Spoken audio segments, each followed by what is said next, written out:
స్వామి వారి యొక్క మూర్తి అంటే లోకంలో ఆయన ఎట్లా నిలబడి ఉంటారో నకృతం దైవ సంఘైశ్చ నకృతం విశ్వకర్మణ స్వేచ్ఛయా క్రీడతి తత్ర ఇచ్ఛారూపం విరాజిత అని. ఆయన ఒక విశ్వకర్మ చిక్కిన మూర్తి కాదు, లేకపోతే ఎవరో ప్రార్థన చేస్తే అటువంటి భంగిమ పట్టిన మూర్తి కాదు. ఆయన తనంత తానుగా అటువంటి భంగిమ పట్టి నిలబడినటువంటి స్వయంభూమూర్తి. అది శిలావిగ్రహం కాదు, అది సాక్షాత్ శ్రీ వెంకటేశ్వరుడు శ్రీమన్నారాయణుడే.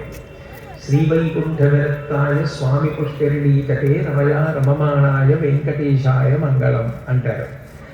శ్రీవైకుంఠం మీద విరక్తి చెంది కలియుగంలో జనులను ఉద్ధరించాలని కలిబాధ మాంప తిరుమల కలియుగ వైకుంఠమనక దయచేసిన మీ సవలిత కరుణాహృదయము కలలోనను బరువరాదు కంజదలాక్ష అంటారు. కలియుగంలో పాపాలు చేసే అవకాశం ఎక్కువ ఉంటుంది కాబట్టి పాపములు చేసిన వారిని కూడా శిక్షించడం కాకుండా మార్పు వచ్చేటట్టుగా వారి యందు కరుణా ప్రసారం చేయడం కోసం వచ్చినటువంటి భవ్యమైన అవతారం, అంత దివ్యమైన అవతారం శ్రీ వెంకటేశ్వర అవతారం. అటువంటి వెంకటేశ్వర అవతారంలో యథార్థమునకు స్వామివారు భూలోకం మీదకి వచ్చినప్పుడు ఆయన వెంకటాచలంలో ఒక వాల్మీకమునందు అనగా ఒక పుట్ట యందు ఉన్నారు. పుట్ట యందు ఉన్నటువంటి వెంకటేశ్వరుడికి ప్రతిరోజు ప్రత్యక్ష నివేదన చేయడం కోసం బ్రహ్మగారే బయలుదేరి వచ్చాడు.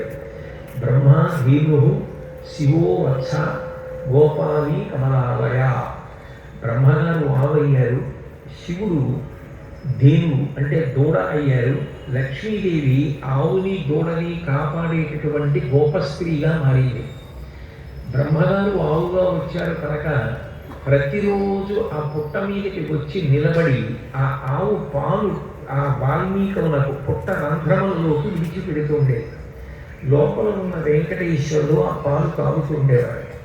అయితే కొంతకాలం అయిన తర్వాత ఆ ఆవుని పెంచుకుంటున్నటువంటి చోళరాజు పత్ని ఈ ఆవు పాలు ఇవ్వడం లేదు, ఈ పాలు ఎక్కడో ఇచ్చేస్తోందని కోపం వచ్చి గో సంరక్షణ చేసే వ్యక్తిని తీవ్రంగా దండించినటువంటి కారణం చేత ఆయన ఆ ఆవుని పరిశీలిస్తూ వెడుతున్నప్పుడు ఆ ఆవు ఈ పుట్ట నుంచి పాలు పుట్టలో ఉన్న వెంకటేశ్వరుడికి విడిచిపెట్టడం చూసి కోపం వచ్చి ఈ ఆవు ఇంటి దగ్గర పాలివ్వకుండా ఇక్కడ పుట్టలో వదిలేస్తోందని తన చేతిలో ఉన్న గొడ్డలి తీసి ఆ క్రోధావేశంలో ఆవు మీదకి విసిరేశాడు. ఆ గొడ్డలి ఆవు మీదకి వచ్చి పడిపోతుంది. గొడ్డలి దెబ్బ తగిలితే ఆవు మరణించే అవకాశం ఉంది. తన కళ్ళ ముందు గోవు మరణించకూడదని అకస్మాత్తుగా అప్పటి వరకు పుట్టలో ఉండి ఇంకా అవతార ప్రకటన చెయ్యనటువంటి వెంకటేశ్వరుడు హఠాత్తుగా పైకి వచ్చి గొడ్డలికి ఆవుకి మధ్యలో తల అడ్డుపెట్టాడు. ఆ గొడ్డలి వెళ్ళి వెంకటేశ్వరుడి తలకి తగిలిన కారణం చేత సప్తతాళ ప్రమాణీన రక్త స్ఫూర్తి రఘుస్తవ 7 తాడి చెట్లంత ఎత్తు నెత్తురు పైకి లేచింది.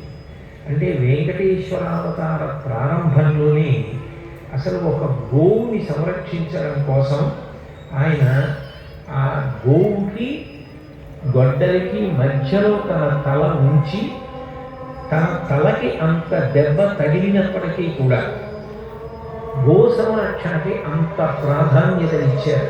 ఇచ్చి గోవు సంరక్షింపబడాలి అని కోరుకున్నారు. అంటే వెంకటేశ్వరావతారంలో గో సంరక్షణకి అంత ప్రాధాన్యతనిచ్చారు అంటే గో